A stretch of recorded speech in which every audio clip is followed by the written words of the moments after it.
Are we here? I think so. Welcome everybody.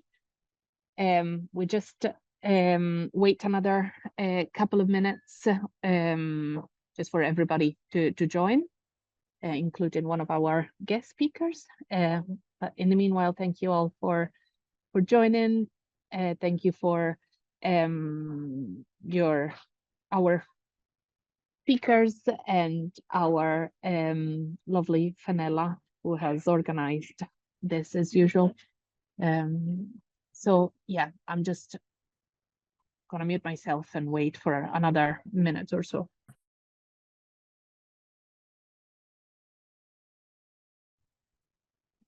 I would also like to remind everybody that the seminar, this session is recorded.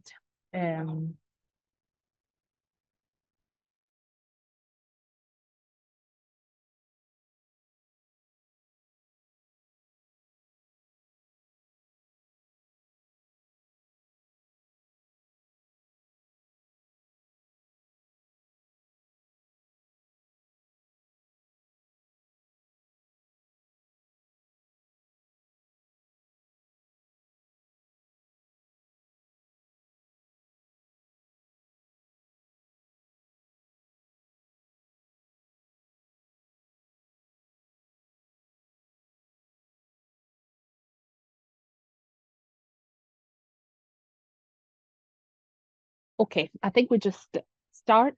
I think our speaker is also joining as well. So yeah, welcome you all to this session of the EDICa seminar series about menstrual health in the workplace. So these are our contacts if you want to connect with us. So today the session is going to be chaired by me, Chiara Cocco. I'm a postdoctoral research associate in the Equality, Diversity and Inclusion Caucus, short EDICa. Our guest speakers are Ellie Honan from the UK Polar Network, who is also doing a PhD at Durham University and the British Antarctic Survey. Then we have Ashmika Motee, a student from Heriot-Watt University. We have Dharma Reyes Macaya from Heriot-Watt University and also affiliated with Marham University of Bremen in Germany. We have Juliet Nwafor from Heriot-Watt University and also Gabriella Goodrich from Heriot-Watt University. And they are all going to be talking about their research and how that connects in one way or another to menstrual health at work. So first of all, some housekeeping. You should have received our code of conduct in the invite. So we just do not tolerate any sort of harassment. Sexual language, imagery is not appropriate. And every participant, whoever violates these rules, might be expelled from our events. So yeah, we really, although some topics and issues might be uncomfortable, contested, controversial, harassment of any kind is just unacceptable and unaccepted. So respect is the main role. For the Q&A, we do have a dedicated Q&A session at the end. Feel free to pop any Q&A, use the Q&A function to share your comments or questions that you might have, and we will address them at the end of the dedicated session. So we really would like you to interact with us, to share your thoughts, and just come forward any questions that you might have for any of our speakers. In terms of accessibility, there's no BSL interpreter at this event. We will, however, add a BSL interpreter version of this seminar after the event. You can activate closed captions as you can see how to do that. And then if the Q&A function is not accessible, is not your preferred means of communication, please do raise your hand, and you can share your question verbally. So EDICa, about EDICa, you might be knowing us already, you might be having joined some of our events already, but we are the Equality, Diversity, and Inclusion Caucus, and our work is to create inclusive research and innovation cultures. And we really want to see and facilitate the access for a diverse range of researchers to thrive in careers in the research and innovation systems. So obviously we do focus on especially on usually marginalized and underrepresented groups in this sector or at work, such as disabled people, LGBTQI community, racially minoritized researchers, and researchers with care responsibilities, and women. EDICa is a focal point that identifies, evaluates, and synthesizes initiatives across the research and innovation sector. And we really want to ensure that research addresses the needs of a diverse range of stakeholders. And to do so, we use evidence reviews. We do also commission research in the realm of EDI through a flexible fund, which we're launching soon. And a round of it is 3 rounds of flexible fund. One is already completed. The second one is on the go just now. And we're going to have one in a few months' time. And what we do is to coordinate, disseminate research that is interdisciplinary and that addresses the stubborn inequalities that are still rampant in the research and innovation system, by creating also national and international communities of practice to just build inclusive research careers and cultures that are clearly still required. Well, we worked in different work streams, and the work stream that we're going to focus on today, and the one that I personally work in the most, is work stream 1, which is about the career life cycle. So we look at the relationships between key career events and life events. So career events such as recruitment, selection, promotion, and life events such as disability, perimenopause, care and responsibility, maternity, and neurodivergency, and so on.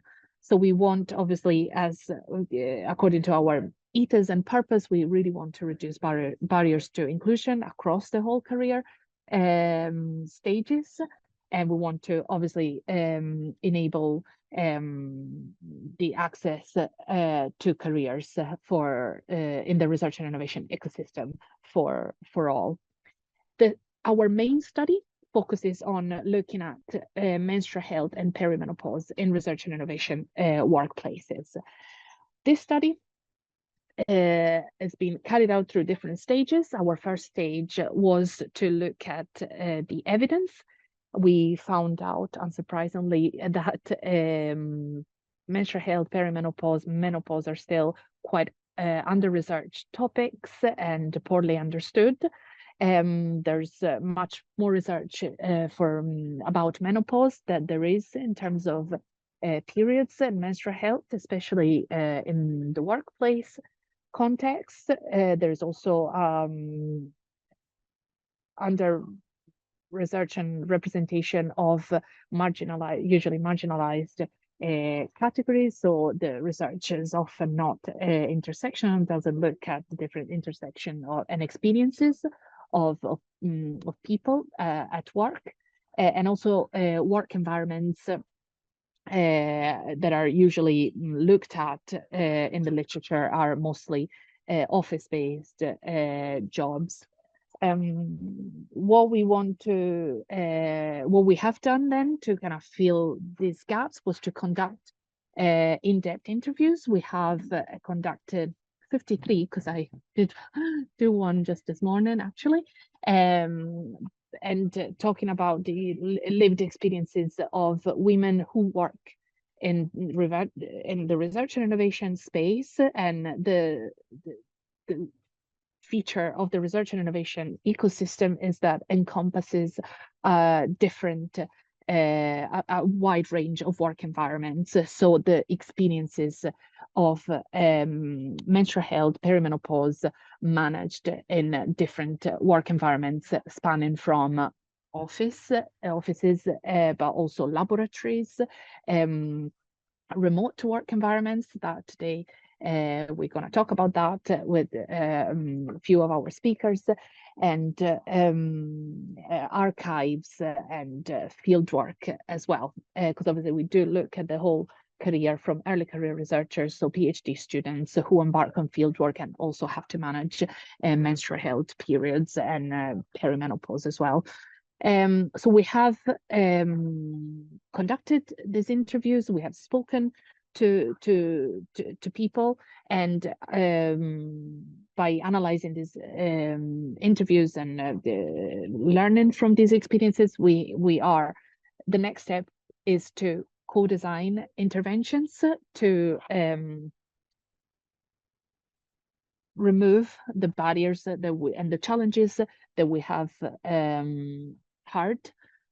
So what we do is to work with different organizations that we call test sites, where we co-design interventions aimed at facilitating access, inclusion for people who menstruate in different work environments.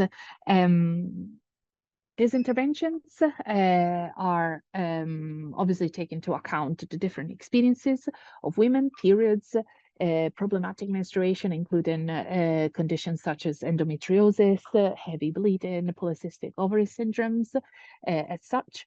Perimenopause, the different experiences of menopause and perimenopause, who affect often mental health as well.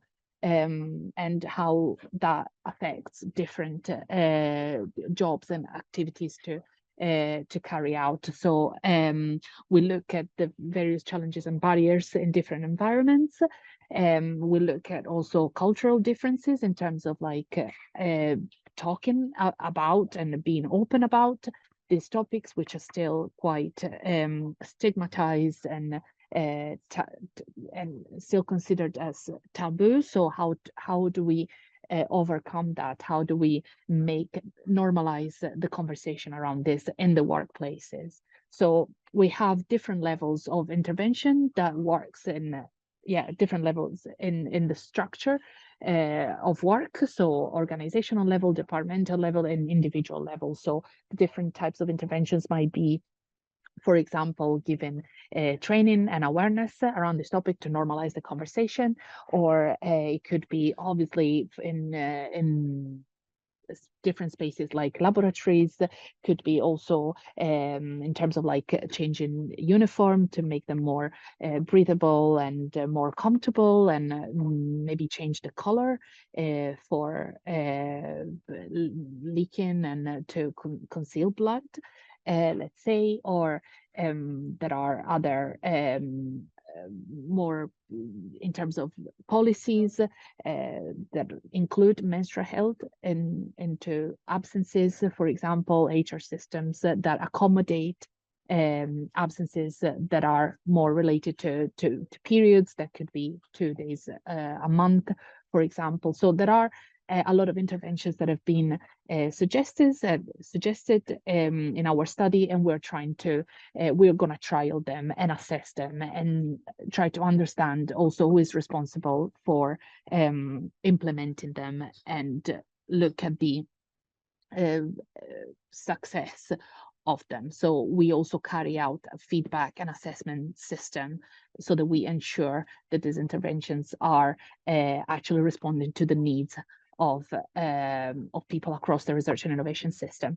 But now that's enough about me and our study, and our speakers are going to be talking and feeding into this conversation by giving practical examples of what they've been doing. So now I give the floor to Ellie Honan.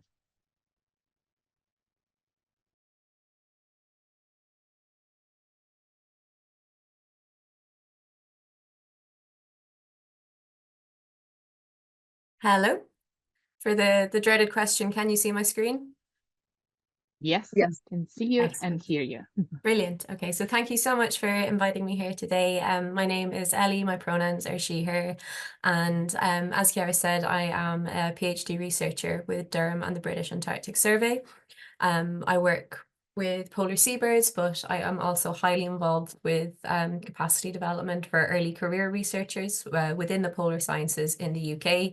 And my own interest in that area is improving the access to training for menstrual health and personal hygiene. So I work with birds called snow petrels. So my focus of my actual research isn't on menstruation itself. So I'm a marine ecologist. I look at how birds use sea ice environments in Antarctica through tracking and dietary studies. And before I came into this area, previously I worked mainly in outdoor roles. So I took a lot of time off before I came back into academia for a PhD. I trained originally as a geologist. And I've worked on vessels, so on ships, both sailing ships and other vessels. And I've also worked in diving and in caving. So I tend to go for jobs that are outside, and you'll see why I think a lot of what I've done is based on that prior experience. So as I mentioned, I'm involved in early career researcher focused studies in the UK. So I do most of this through the UK Polar Network. So the UKPN, we're the British branch of APEX, which is the Association of Polar Early Career Scientists. And we have a membership base of nearly 400, 500 individuals in the UK who are early career, so within 10 years of their last degree. And we provide training, workshops, networking, it is in the name, as well as outreach opportunities for them. So do check us out. We have a website and a large social media presence if you'd like to look more into it. I'm also the EDI champion for the students of the British Antarctic Survey. So my role as a British Antarctic Survey PhD student is helping communicate EDI issues to the student body there. And as an extra thing to tag on at the end, what I'm about to talk to you today, I've recently founded a small company based on it called You Outside, which is all about improving access to practical advice on how to deal with periods and hygiene, personal hygiene when you're working in remote field environments. So as I said, I am a polar field worker, so I work in Alaska, in the Arctic and in Antarctica, and these kind of environments come with really, really unique experiences and wonderful experiences, but also unique problems as well. So when I talk about remote environments through the rest of this presentation, what I'm meaning are environments for where you don't have access to normal toileting facilities. So this is things like you don't have access to running water for cleaning, you don't have access to flushing toilets, and a lot of the time even clean water for personal hygiene isn't an option either.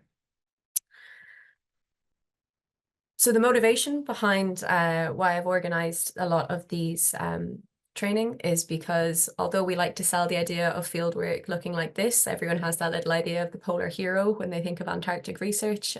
Most of the time, fieldwork in polar environments looks a bit more like this. It's pretty messy, it's cold, it can be smelly, you're not washing, and it is a really unique setting to live within. And it's one that it doesn't really have any analogues outside of its own environment. And one thing I would notice amongst polar field workers in particular is that when people talk about our experiences, a lot of the time we are really emphasizing the messy bits. And it's kind of a funny thing that people like to share their own little horror stories, and they're embarrassing, and it wasn't this gross and wasn't that gross. And people do have a laugh about it, but the longer I worked within polar sciences, the more I noticed common themes running through a lot of these what people would present as funny stories. And just a caveat, I haven't just taken people's personal experiences and thrown them onto the screen. These are my own experiences that I've highlighted here. And if you look at these at face value, they can be quite funny and they can seem a little bit unavoidable because you are working in such a strange environment. But if you look at these, a theme here is that these are issues of safety. And these are issues where correct training hasn't actually been provided. And as a result of that, people's personal safety and personal comfort are compromised as well. And although we might think of these as unavoidable in these kind of environments. They're really not. And we know that the more we talk about it and the more we train in advance, these experiences don't have to happen. And we can have a more comfortable field experience and as a result, do better science when we're there, because that is why field workers go into these environments. But the question is why, although science has been happening in these environments for over a century now, it's why are these still an issue? And the reason for that is manifold and it is complicated. But if you look at it in depth, and I'm going to focus more on Antarctica as a reason here, is that historically there's been hugely gendered barriers to working in these polar environments, especially in Antarctica. There's been some studies come out recently that have highlighted massive issues with the different polar organizations. So the Australian and the American Antarctic programs published studies which basically underlined how they were struggling to have the environment at their bases and in the field really a welcoming one for people who do menstruate. And also women have only been allowed overwinter in Antarctica since the late 90s. So I've been to Antarctica, I've worked in Antarctica. When I was born, women weren't allowed to go to Antarctica. One of my favorite quotes from this is that when we talked about introducing women into Antarctica, the recommendation was to do it gradually and in a managed manner. So if that's not a quote to boil your blood, I don't know what will.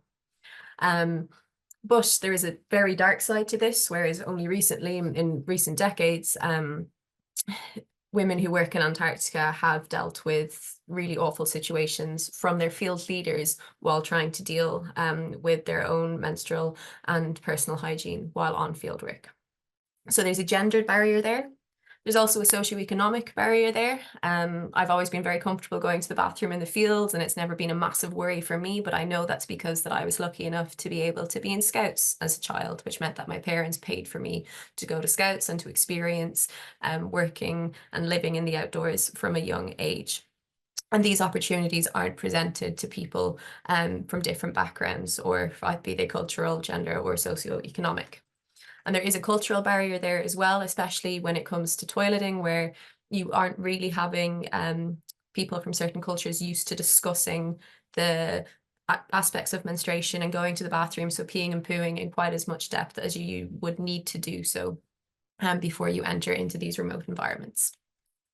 So last summer, I put out a survey and I put it out through various networks where I had access to different polar scientists. So it went out through Apex. It also went out through an online group where we have like a Slack channel for women who work in polar environments. And I got some really wonderful responses back. And with this survey, I'm not trained as a social scientist. I'm very much a physical scientist. I was just looking for practical advice and practical experience from people who had lived this experience of dealing with their period or going to the bathroom when they've been in these remote environments. And I cannot emphasize how generous people were with their time, and they really took the time to fill out the survey in great depth and gave some really great advice on how they dealt with their menstruation, but also what they wish they had had prior training in, and sort of tips and tricks as well that they found as well. So a lot of these were kind of big sister questions, like how do you do this? How do you deal with that? Why don't you like this product?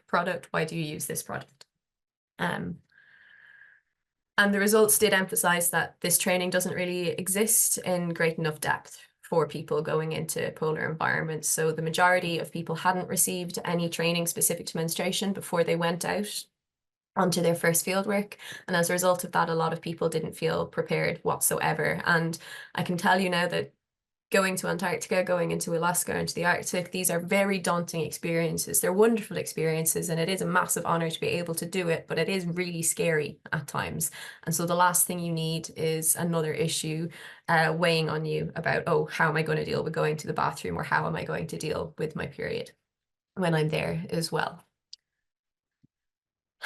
So again, from the survey, a lot of what I got was quite practical advice that people gave, how they wish that they had been given a bit more information on the logistics of dealing with stuff like menstrual cups, because when you're in polar environments, it's not just how you change a tampon or change your menstrual cup, it's where you do it and it's where you dispose of the waste, because a lot of these environments are protected in that you can't leave any human waste behind as well. So there's all these little caveats that come into dealing with your period and with going to the bathroom in polar environments that you wouldn't really have to think about in other environments themselves. So again, it's not just your own personal, like the act of changing it itself, it's where does the waste go, it's how do I stay safe and protected while I'm doing this and sheltered. And it's how do I make sure that I'm clean enough that I'm not introducing any infection or anything when I'm changing my menstrual hygiene products either. So yeah, the survey was really enlightening, and I'm so grateful for the people who did take the time to respond to it. So from this survey, what I started doing was developing workshops based on what people wish they knew, and putting together the advice that I got back in the survey, advice from my own experience, advice from looking at the small body of existing literature on how to best deal with periods and toileting when you're working in remote environments in the outdoors. And so I put this workshop together with massive support from the UK Polar Network. And it was delivered for the first time in Dartmoor last summer on a course called the Clean Planet Peninsula, which is a UK collaboration with the Clean Planet Group, where we were providing training for early career UK polar researchers who didn't have any previous fieldwork experience. So this is going back to people who hadn't got to go to Scouts, or I know in the UK it's the Duke of Edinburgh Award, people who hadn't got to do that. So we had about 20 of these students in Dartmoor, so that was our analogue for Antarctica, but it did rain a lot and it was pretty cold. Looking over the basics of how to pack tents, how to pack your rucksack, and then also this workshop on how to deal with your period and going to the bathroom when you are in these remote environments. We had some support from various companies like Organicup, which was great, and Shiwi. And the BBC got involved, which was lovely. So that really highlighted the work that we were doing, and we had some really positive responses from that, from both the participants and from people who saw us in the media. And also in a way that was almost validating, because it showed that it was necessary. I got some pushback from it from primarily older male scientists questioning, was it really necessary? And I think comparing that to the feedback I got from the survey, where people were saying, thank you, this is really good, this is what we need, I wish I had this, it just emphasizes that gendered barrier is still there within the polar sciences. So that workshop is now something that I am running for various organizations that do send people out into remote environments. So if anyone's interested in learning more about that, I'm happy to chat more about it. But the main takeaway from all of this, from the survey, from the workshops, is that communication is the most important thing, and communication in advance of field work. So making sure that before you go into the field, the people that you are bringing into the field are aware of the different provisions and the different restrictions when it comes to menstrual hygiene and toileting in the field as well. And we really emphasize that it's the responsibility of the field leader as well as the individual to make sure that participants are aware of the logistics of that as well. And it also just creates a much better and more welcoming environment for field workers as well. So I am currently working with the British Antarctic Survey to put together some more guidance notes on their fieldwork. So they are the people who within the UK send people down south, so down to the South Pole, across multiple stations and into the deep field itself. And I'm also putting together guidance notes for a few other organizations. So if you think that you send people out into remote environments where they're not having access to normal toileting facilities, or if it's just something you'd like to know more about, do get in touch. My email is on the screen now, and that is the Instagram handle for an Instagram that was made last night. So there isn't anything up there yet, but I'm keen to develop it and to chat more to anyone who would like to know more or think they might be able to provide any more information. So thank you so much. Thank you, Ellie. That was brilliant and absolutely amazing. I'm looking forward to the discussion later on. Now we will go to Dharma. Okay, Dharma, please share your experience. We can see your slide. Just brilliant. Thank you, Chiara. Thank you for inviting me to talk about my experience in working in the ocean and in Los Andes, and long hours working in some of the high security laboratories that we have here in Edinburgh. I'm working as a full-time senior technician in paleoceanography and biogeochemist. I'm in love with the ocean, and you could see there in the photos that I'm like playing with mud that is coming from the ocean floor in front of Chile.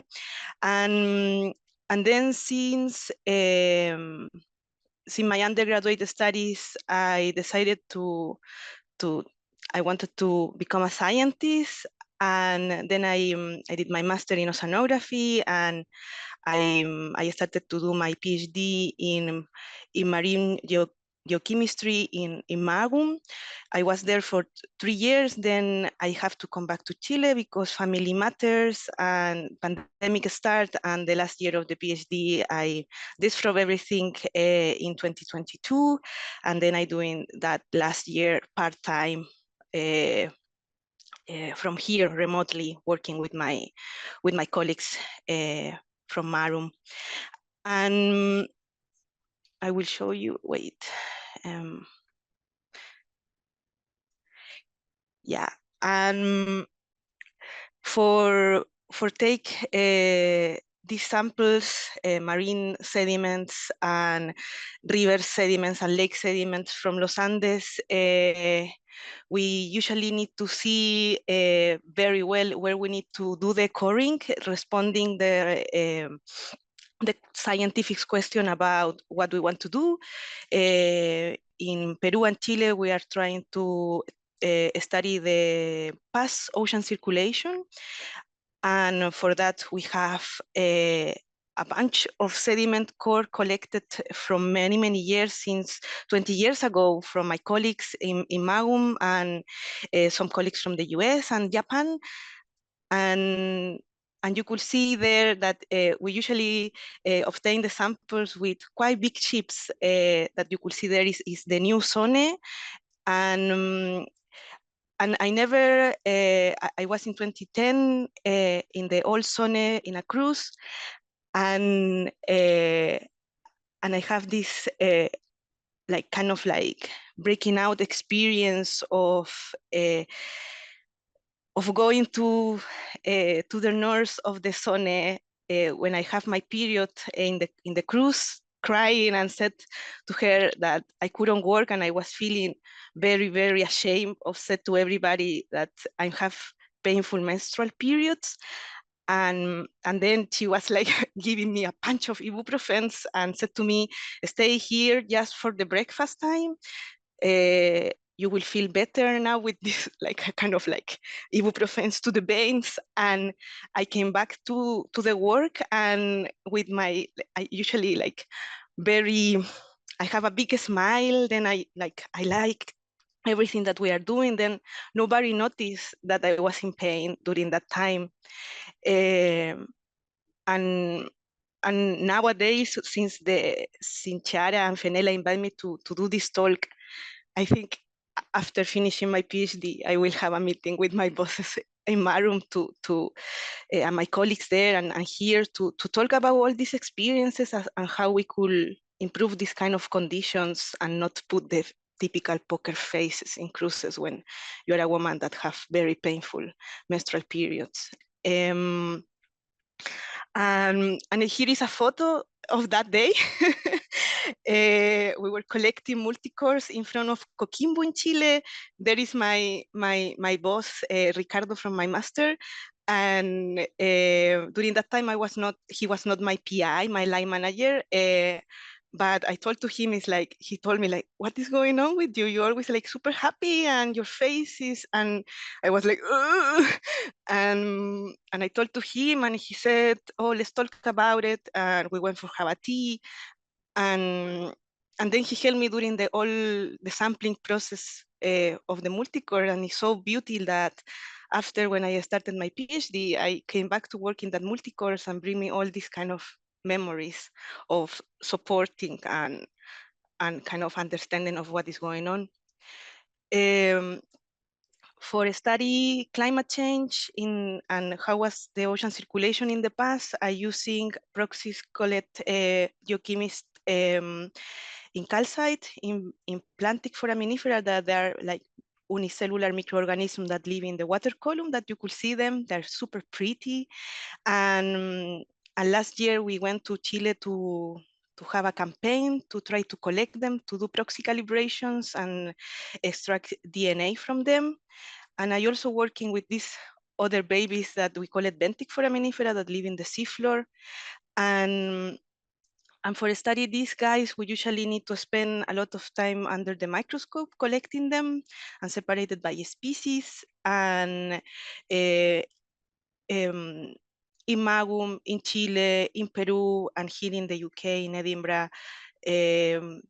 when you are with a strong menstrual period, to be in the microscope is the most relaxing thing ever.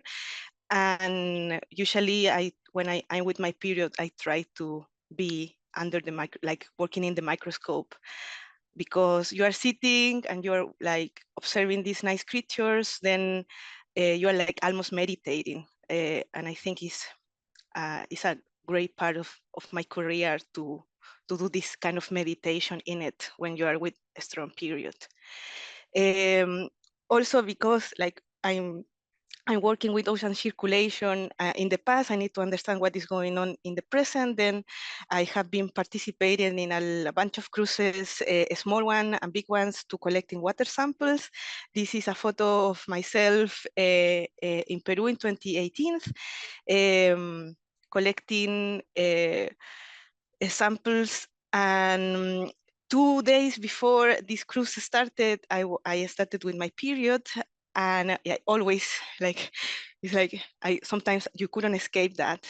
And I was using this kind of jumpsuit to try to survive if I have leaking of blood during the cruise. And some of my colleagues like make a lot of fun about that, because it's like, what, you're using that? And I was like, no, because I working with mercury chloride and I need to do a lot of bunch of stuff. I don't like, this was the premium stuff, but also I wanted to protect myself if some leaking was going on. Usually the cruises that my colleagues in Imarpe in Lima do, they go in offshore for a survey of 48 hours.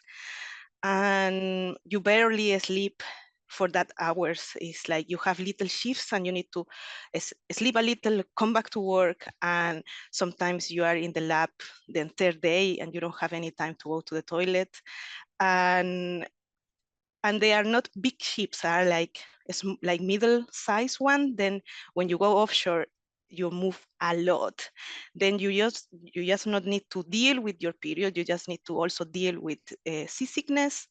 Then yeah, I said, okay, this is what I will do, and I went for it.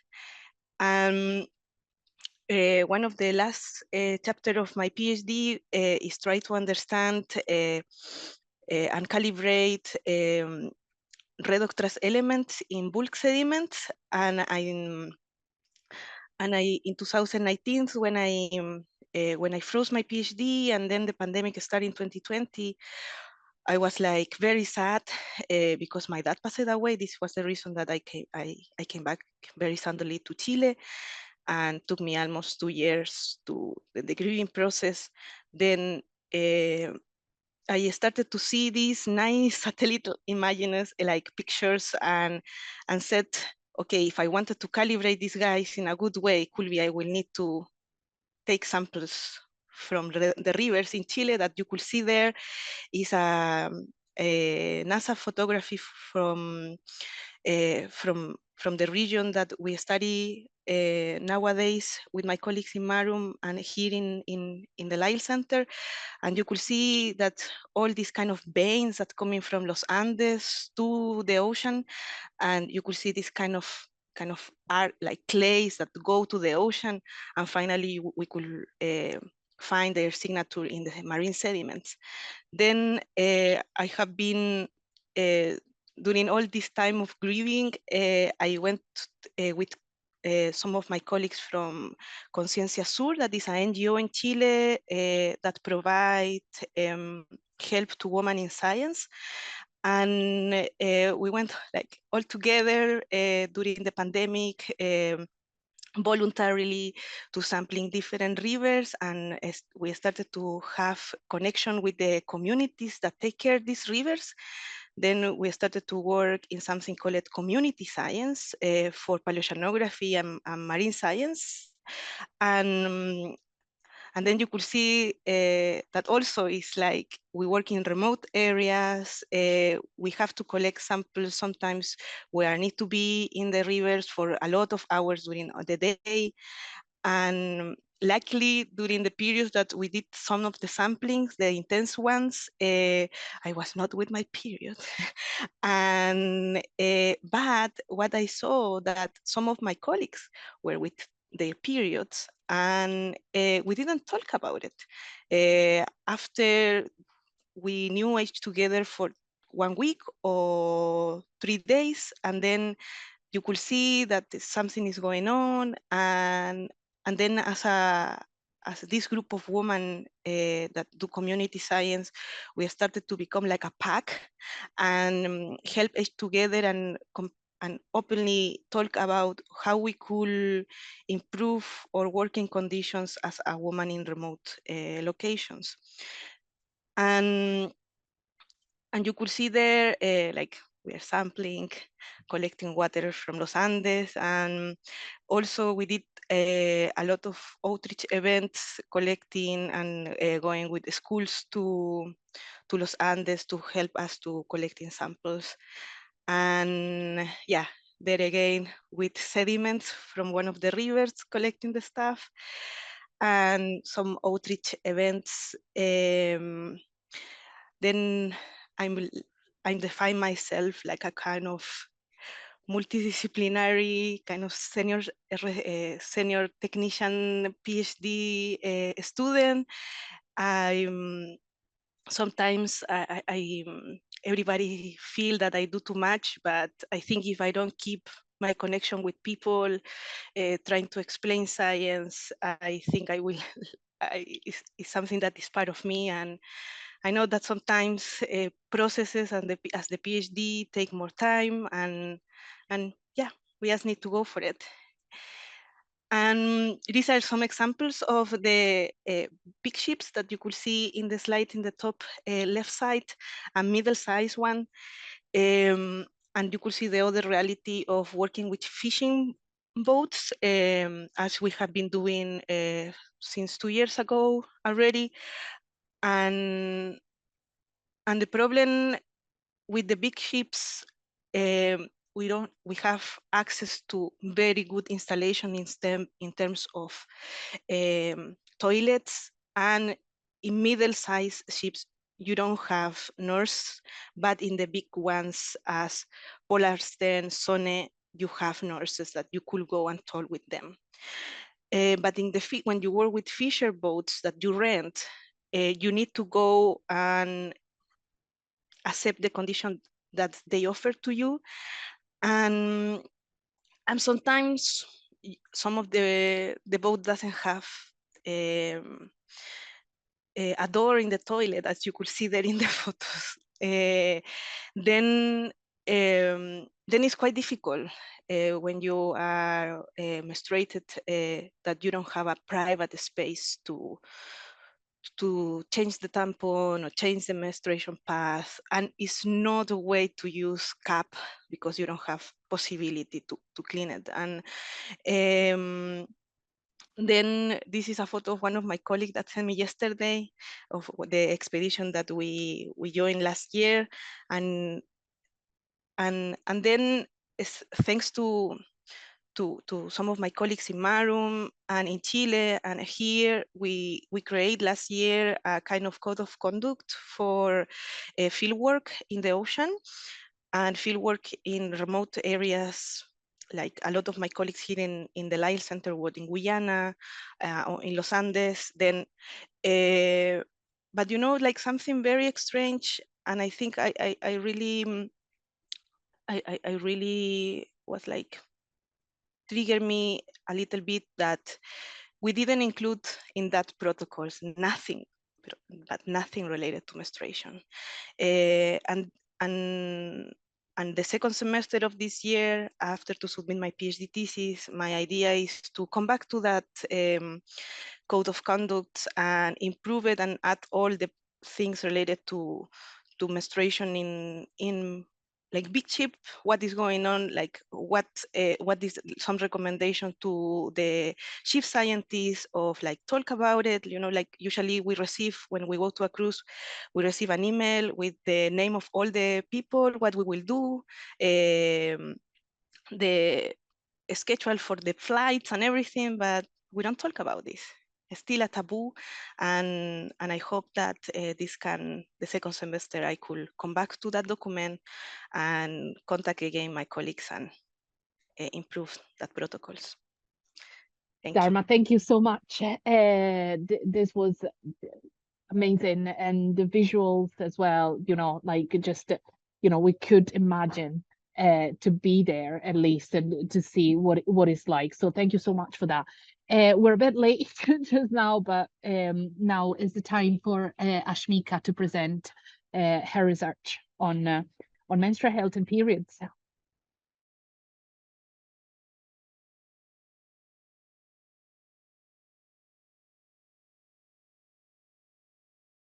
We see your desktop at the moment, Ashmika.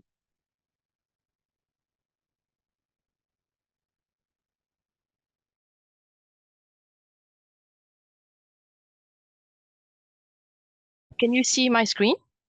We'd see it. If you probably put the slideshow, then we'll see it Okay. fully. Share. How about now? We see the notes, the kind of presenter. So if you go to display settings, Okay. just next to where you're going on the left side, yeah. Okay. Yeah, that should Okay. be great. Thank you. Oh, thank you. Hello, everybody. I am a PhD student at Wat. I'm in my second year. So my project is actually on menstrual health in the workplace. So I'm trying to understand experiences from women, understanding the relationship between problematic menstruation, treatment strategies, and employment experiences, particularly among women that work in remote areas like Ellie and Dharma. So I have had some challenges with my project. So I'll talk through it. And at the research stage that I am right now, I am writing my literature review. And this is already a challenge for me because I come from a health background and my project is social science based. So reading papers that are social science and writing it is like learning a new foreign language and writing in a new foreign language. So that is the first challenge at the moment. But while reading literature, I can see actually there's like little literature around the topic itself, and mostly among women working in remote areas. So I've been trying to look for women that work in remote areas and try to have some chats with them to understand from the experiences. So I got interested in women working in an unusual workspace because there's little literature, so I want to understand their experiences. And thinking about those who work remotely, it's already difficult working in a different work environment, and they face several barriers, probably societal norms, stigma around menstruation, I'm talking about, with limited access to resources, and maybe that environment is maybe male dominated. So I do want to understand. On top, they are coping with a problematic menstruation and working in such difficult environments. So that's how I got interested in this group of women. So as mentioned, that was a major challenge in my PhD journey. So my initial thoughts were on sportswomen because they train on field. Then it moved on to women in armed forces. So I had particular interest in women who are deployed in submarines or working on the Royal Navy ships. Unfortunately, I could not do sportswomen because in the UK, working as sportswomen is not the only job. Like it's a side job that they're doing. They have other jobs. As for the armed forces, although I had 2 meetings with MOD, the Ministry of Defense, it was very insightful. I have learned some information from there, but the ethics has been challenging because their procedures does not align with my university's ethics. So I cannot go ahead with women in the armed forces. So right now I am thinking about women working in ocean vessels, going in Antarctic, like Ellie, or marine biologist. So the common factor among all these 3 are women that work in remote areas or in austere environments, just like not the usual typical office building factor. So the methods that I'm going to use for my project is a qualitative study to understand their lived experiences, and it's going to be semi-structured. And this is going to be my next step. So I'm working on the ethics and creating a flyer to reach out to women working in remote areas. So I have had a chance to speak to 1 or 2 women that work on field. But if anybody in the audience that you think you can fit in the criteria, please do get back to me, because I do want to hear more stories like from Dharma and Ellie. And I do hope that I will reach to these women to hear from their experiences to inform my PhD project. And that's all from me. Thank you.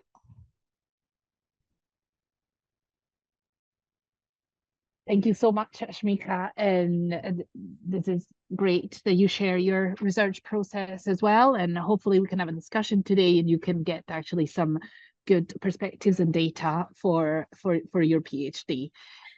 We have Juliet now, Nwafor, and I think that probably Fenella is sharing the slides.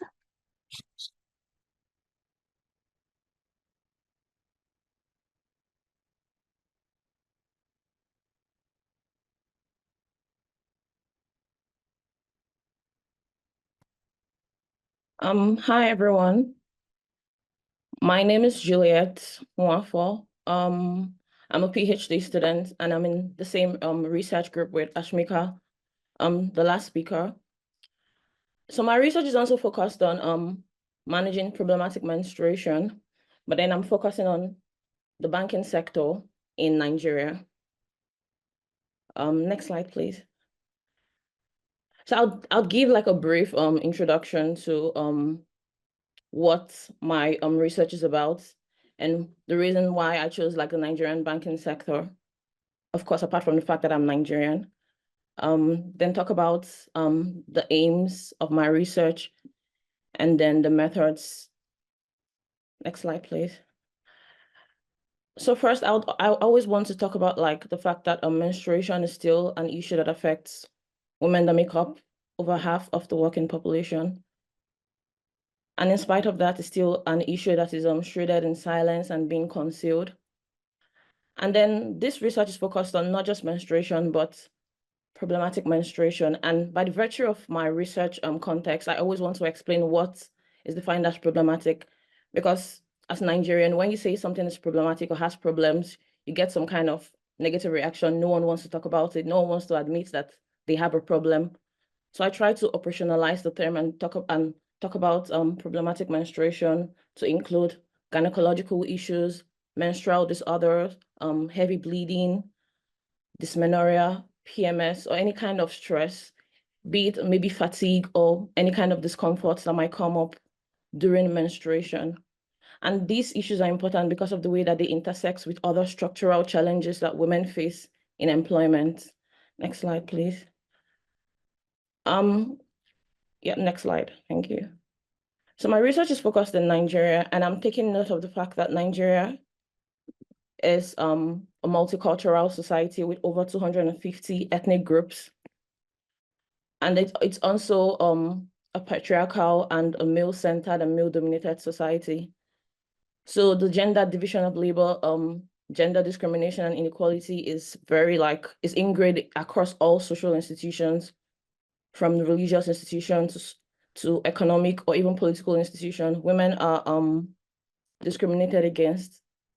And this is not an exception. The employment sector is not an exception. And this also boils down to the Nigerian banking sector. Because while the sector is very lucrative and it's one of the biggest employers of labor, especially for young people in Nigeria, it's also historically a colonial construct. So banking in Nigeria is related to the colonial history of Nigeria, because the origin of banking can be traced to British colonialism and the introduction of British norms and British laws in Nigeria. And when banking started in Nigeria, it was a British construct, obviously, and this excluded women from this sector. So historically, women were not seen as qualified to be bankers. And if at all they worked in the banking sector, they worked as messengers, as clerical staff, or as secretaries at most.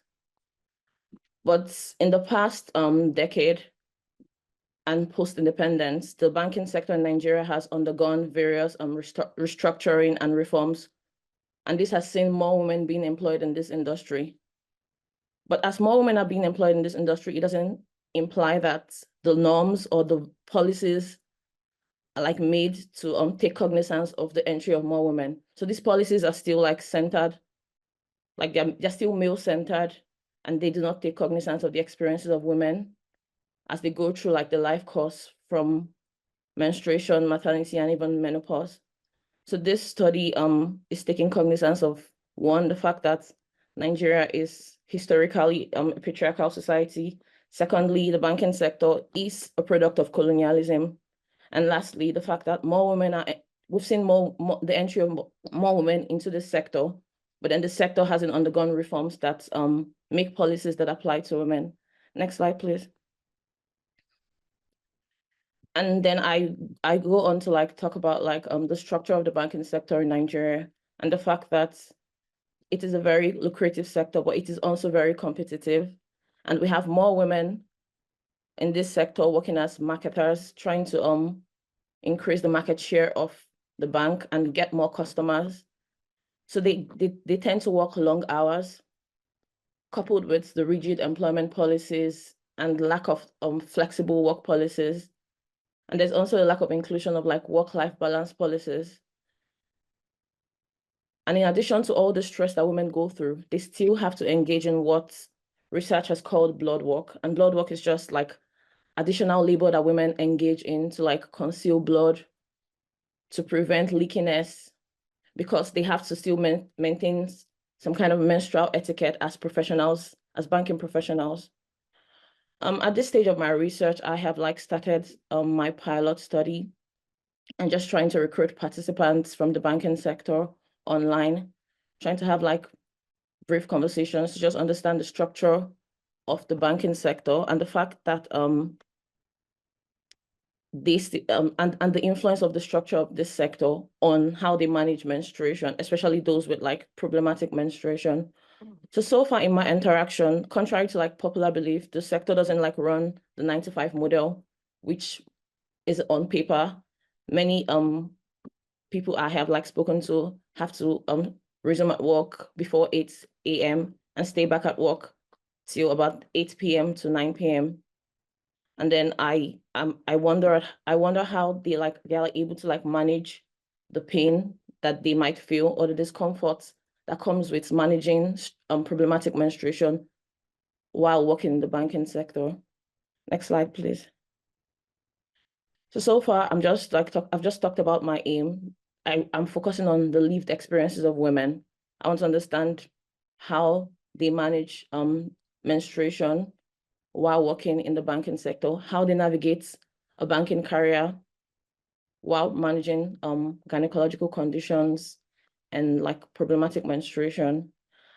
And then because I have done a lot of research, I also found that the last policy that even focused on some kind of gender inequality in the workplace dates as back as 2006. There are no recent policies that even talk about supporting women or creating a more inclusive work environment for women in the workplace.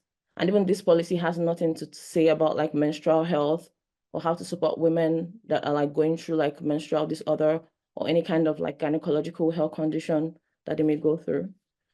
And then because of like the sensitive nature of this research and how important it is, this study is going to be a qualitative study, and the focus will be on women's experiences.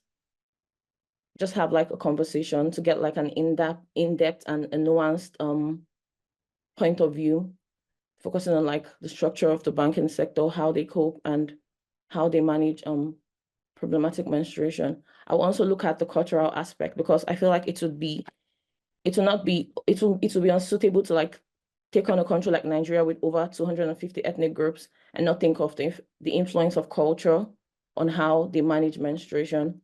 So in my study, I'm also looking at like pain management techniques. How do they manage pain? And from like the conversation that I've had with people, I know that I had a conversation with someone that said she was once accused of faking pain. Meanwhile, she was faking like the lack of pain. She was accused of like maybe over exaggerating the extent of the pain. And meanwhile, she said she was just trying to fake the fact that she doesn't feel pain. So she's trying to hide the pain. And in the midst of trying to hide the pain, she's still being like accused of exaggerating the pain. So I would take cognizance of the experiences of women, looking at their point of view. And then the ultimate aim is to like create recommendations for major stakeholders on how to create a more menstrual health inclusive workplace in Nigeria. So I have like gotten ethical approval for my research, and I've started recruiting participants online, but then I know that at some point in my research, I have to like travel back and have conversation with people, because I have come across like people that are not willing to like have like an online conversation. They would prefer like a face-to-face or an in-person conversation. So far so good. This is the extent I have gotten to in my research, and I'm hoping for like more valuable responses. And I'm open to like questions and contribution on how to like make this research better, or to get like a more holistic view of menstruation, especially in a country in the global south. Thank you very much. Thank you so much, Juliet. That was really good and very interesting to have added the kind of cultural background as well. So hopefully we're going to talk about that later in the Q&A. So finally, our last but not least, Gabriella Goodrich, talking about also her research on periods in the hospitality sector. Okay. I think you're sharing my slides. Yeah. Okay. So hi everyone, I'm Gabriella. I'm a PhD student. I'm part of the same group as Juliet and Ashmika, researching problematic menstruation in the workplace. And specifically, I am researching problematic menstruation in the UK's hospitality sector, specifically customer-facing food and beverage service workers like waitstaff, bartenders, and baristas. The hospitality industry is one of the UK's biggest industries, and it represents about 10% of the country's entire workforce. But most of the research on menstruation and employment focuses on professional office-based work, which can have rather different employment conditions. In hospitality, you have many hours of customer interaction, standing, walking, lifting, with limited opportunities to sit down or take breaks, all of which are things I think might make problematic menstruation harder to manage. Compared to those in other industries, hospitality service workers tend to have poorer psychological well-being, lower pay, longer hours, and compared to those in professional work, they're less likely to have fully paid sick days as well. The first stage of my research was to conduct a pilot study.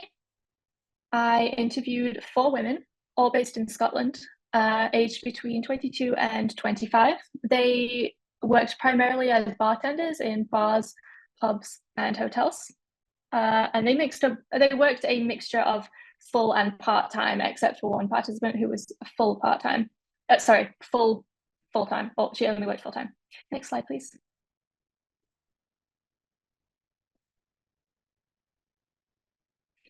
So Unsurprisingly, all of my participants expressed some kind of attitude that periods are something you have to just get on with, or that they would be seen as overreacting or dramatizing if they were honest about their symptoms. All of them perceived menstruation to be a taboo or stigmatized topic in their workplace, and all of them wished that they could openly discuss it and that it would be understood by colleagues and supervisors. Bathroom access and sanitary facilities were huge issues for participants. Across all of my participants' workplaces, most staff bathrooms did not have sanitary bins, so they would have to use a customer bathroom if they were on their period and needed to change a product. Customer bathrooms often being occupied. Period products were not freely available in most workplaces, so employees would typically have to go back to the staff room if they wanted to get a period product and then go back to the bathroom, which can be very time consuming. One woman I spoke to said that the journey from the bar to the staff room to the queue for the toilets to the toilet itself could take 10 minutes, which if you're experiencing heavy periods and you're in danger of leaking, that's a very long time to wait for the bathroom. And besides the actual physical access issue, hospitality work can be so busy that sometimes it's impossible to escape customers for long enough to find the time to nip away for a toilet break. Next slide, please. So when it came to seeking medical treatment, all of my participants expressed some sort of feeling that they neglected their health. They procrastinated making doctor's appointments. They struggled to find the time. They felt it would be inconvenient, or that they just hadn't got around to it. 3 of the 4 women that I spoke to had seen a GP specifically because of their periods at some point. One of them had been diagnosed with endometriosis, which she overall found to be a positive experience. And she found that her manager took her symptoms much more seriously and treated her very differently after she disclosed that she had a diagnosis. Another participant had been given prescription medications to control the pain and heavy bleeding that she experienced, which she did find helpful, but she wondered if there might be an underlying condition that wasn't being addressed because she didn't receive a diagnosis. The third woman who spoke to the doctor was only offered hormonal contraception as a solution to her pain and heavy bleeding, which she decided not to take because she decided that the potential side effects were unacceptable for her. All of the participants, interestingly, did mention hormonal contraception at some point in their interviews, and it was only spoken about in a neutral to negative way, which was an interesting finding and something I'm hoping to learn more about in my main study. And finally, hospitality work gets very, very busy, and there's an attitude and an expectation that you must always be available both to your customers and to your colleagues and supervisors. One woman I spoke to said that she felt like she was abandoning her colleagues if she went to the toilet. And when participants did take time off work because they were ill, they often faced very negative reactions. One participant who had a few days off ill said that she had multiple managers and supervisors calling her every day to berate her and tell her that she needed to be at work, they were short-staffed, why aren't you here? My participant who had endometriosis told her manager that she needed to go home because she was having severe period pains, and the manager told her that she needed to try and stay another hour, which she did. And when she finally did go home an hour later, she was told to her face that it was very frustrating. Next slide, please. So for the next steps of my research, I am currently planning the research design for my main study with an aim to have my ethics submitted and start collecting data by this summer. I am looking to recruit participants from a wider range of hospitality roles. Obviously, all of my participants in this study were primarily bar workers, but I would really like to speak to waiters, baristas, fast food servers.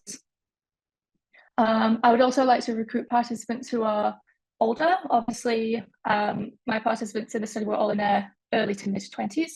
There are a lot of gynecological health conditions that primarily affect older women, so older people. So I would particularly like to speak to those, and perhaps career changes, people who've left the industry recently and changed to a new industry. I think it's possible that the people who have the worst and the hardest experiences of managing problematic menstruation are more likely to have left the industry.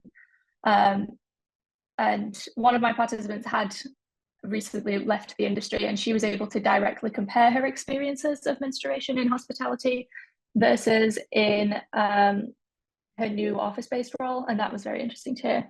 And I'm particularly more interested to learn about the experiences of people who've accessed healthcare and pursued treatment, and the factors that influenced those decisions.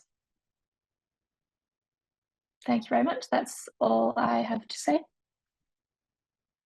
Thank you, Gabriella, and again, thank you all our speakers. I think you, the audience, also will agree on the fact that these were great contributions and great presentations from so many different perspectives, but all had something in common. There was how important menstrual health and periods are, and I'm very glad to hear that more research has been done, periods have been talked about more, and we're trying to open that conversation, and also how crucial it is to really collect the lived experiences to understand what some of you mentioned as the nuances and the really different broad of experiences, and how that help and that how that affects at work the life of people, and work is a major part of people's lives. I would also want to kind of highlight the fact that obviously we have been talking quite a lot about women. We are women here, but we also do understand, and I think all the panelists agree on the fact that not just women menstruate, and it is important to acknowledge the experiences of trans and non-binary people as well, and how that experience also might be even more challenging at times. So that is also very important. And as from EDICa, I also wanted to say that, yeah, we are really trying to get that across. So if anybody wants to share that experience, that is like not just from women, but like trans non-binary people who want to share and contribute to this study, that would be very valuable. Anyway, so I would have a lot of questions and comments to make, and hopefully the questions, the audience will come up with some questions. We have one that is quite general, so I read it, and you decide who wants to answer and address that. So, given that there is a history of poor male behavior with addressing questions about menstruation, for example, with respect to fieldwork, is it still appropriate for male PIs to address respective issues with female colleagues? Or should a conversation be started by female colleagues and then continued by others? I think, Ellie, you have unmuted yourself, so if you want to answer that, yeah. I think that popped up while I was, during my presentation. And no, I think that would be completely passing the buck. And also it would be undervaluing the commitment of many male, like cis male researchers and PIs to actually do care and do want to help. Although there have been incredibly bad stories coming from the field, like with that paper that I talked about, that is a minority. And although probably the bulk could do more. From my experience, I've met with male researchers from all career stages who've been really keen to know more. For them, the issue is more they don't know what to pass on. So I don't think they should get away with not having to start the conversations, but I think that a body of literature should be made more available for them, definitely. But no, I think we shouldn't we definitely shouldn't be putting all of the responsibility onto female researchers or not just researchers, female field workers to provide this training. Like, I am very aware that I'm a female ECR who's had issues with menstruation in the past, who worked in polar environments, who's now providing the training. And one of my main motivations for doing that is because I didn't necessarily get it. I didn't mention in the seminar, but my first paid job working in the outdoors was 10 years ago, and I've been consistently working in the outdoors for 10 years. And in that time, I've had half an hour of formal training relating to toileting. So that's 30 minutes. So the responsibility of starting these conversations is on everybody, male or female, cis or trans. I definitely echo you, Ellie. Dharma, would you like to add anything as a field worker yourself? Yeah, I think it's important that across the universities, we could really promote that the code of conduct for fieldwork include this topic about menstruation and menopause. And we have been realized that in some universities and institutes doesn't exist the document. Then I agree that need to be a work that of everybody, male PIs, female PIs, but I think it's also important to get a visible PDF paperwork that we could find as a guidance. Thank you so much, Dharma. So we have two questions on the Q&A, and then we have a question that is going to be asked verbally. So first I read the question from Encarna. I'm sorry if that's pronounced incorrectly. Do you think the continuous monitoring of bleeding flow may add any value in the study of menstrual health? I'm not sure who's going to respond to that. Maybe some of the researchers who are working on menstrual health at work. Is this something that would help would give you any insight on your research, or what do you think?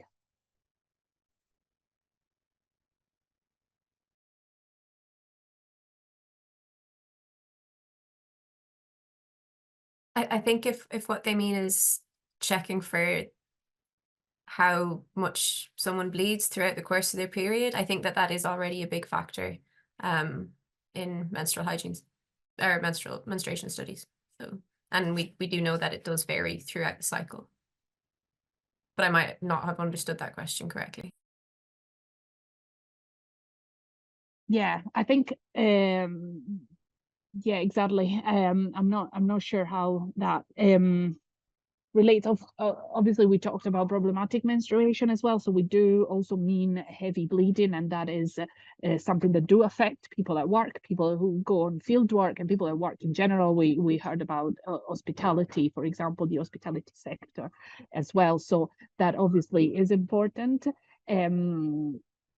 So yeah, in a sense that is, but in terms of like the person who's monitoring that, probably I would see it as another additional labor to have, and in terms of maybe even kind of justify, because somebody talked about, probably it was Juliet talking about, you know, people being told about faking pain, or, you know, putting a standard or a number or of how much you bleed or how much you are in pain, that might be, it's putting a metric on something that is so individual and personal, and you know, has a lot of nuances on how people might react. I don't know how that could be navigated, so I'm not sure if we answered your question, but please reach out if you want to add anything. Millie wanted to ask a question. Please go ahead, Millie.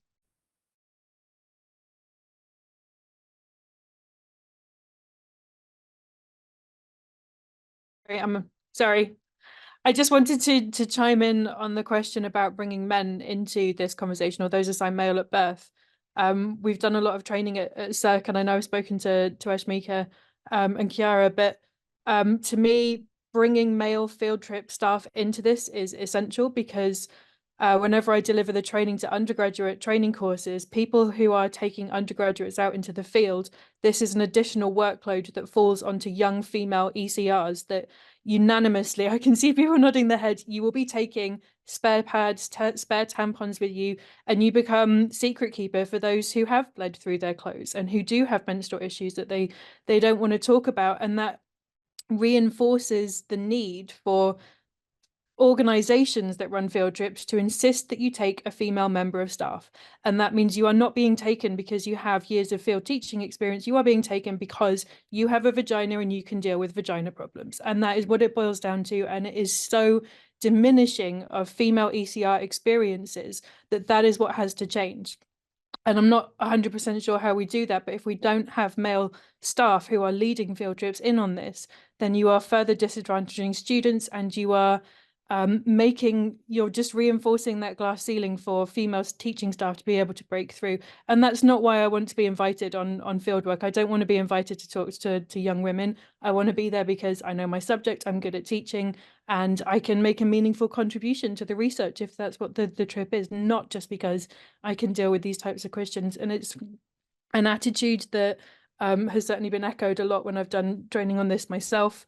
And it's so frustrating. And I know a lot of other people that have done a lot of field work will feel the same way about this. So I don't know how we do that at Glasgow. We're currently applying for funding to run an event that's tentatively titled Putting the Men in Menstruation, just for male field trip staff leaders to come and to be able to understand more and to talk about this.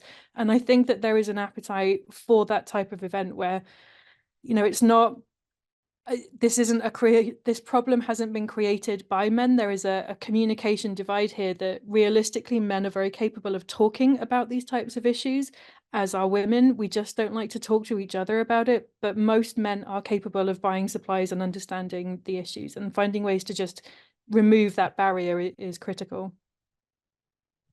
Thank you so much, Millie. You made absolutely valid points, and I think we can all agree with that. The responsibilities need to be shared. There needs to be awareness at all levels, regardless of gender, and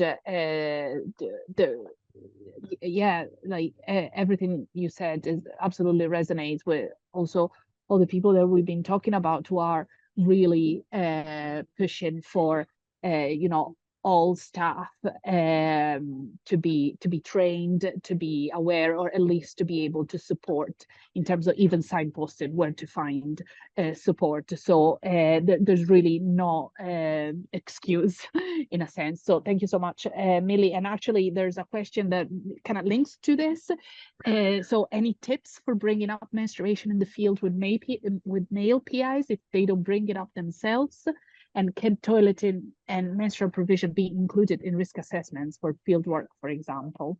Yeah, I think it's good because the topic is shifted over to very much the field based, and it does seem to be focusing on bringing students into the field. But I think what this person has said, they've kind of answered the question themselves. Have it in the risk assessment. It's a safety element, so it should go in with the other safety elements. It's exactly the same. So for polar scientists, I'd say it should be part of when you're discussing issues with cold related injuries, for example. That's where you put in all of your toileting.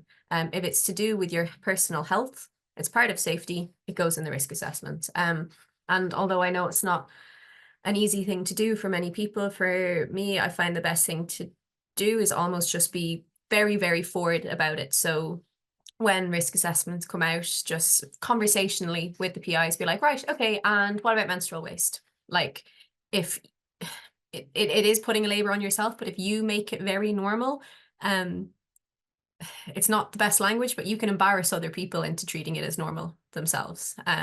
It's the responsibility of field leaders to deal with this stuff, and just because they're embarrassed, that's something that they have to get over with. There is good language that you can use, and you can emphasize the safety element of it, but from my own experience, and I know I am quite a confident, outgoing person, I just push it, and I don't stop talking about it until people start listening. One thing that we have talked about is when you are running some kind of field excursion, whether or not it be a teaching with students like Millie was referencing, or whether or not it be something like one of expedition style, having some kind of portal where people can submit queries anonymously. If you are taking on people that are going into the field for the first time and might be a little bit unsure about asking questions and a bit embarrassed about asking questions, that can be helpful as well. And we have had some positive responses to that. Although hopefully we will eventually get to a position where we don't need that either. But yeah, put it in the risk assessments, goes into the safety briefings. It's health and safety. It should fall under that. And that's, yeah, that's a great start. And then things would follow through, like we would follow, and hopefully the normalization will eventually happen. I've got only the time to read the last question, and is how can we work with clinicians who seem to often have poor understanding of gynae health, and as we mentioned, dismiss the pain, dismiss people's experiences, and not really understanding the all nuances and spectrums from periods to problematic menstruation, endometriosis, and menopause and perimenopause. How can we do that? Who wants to take this question?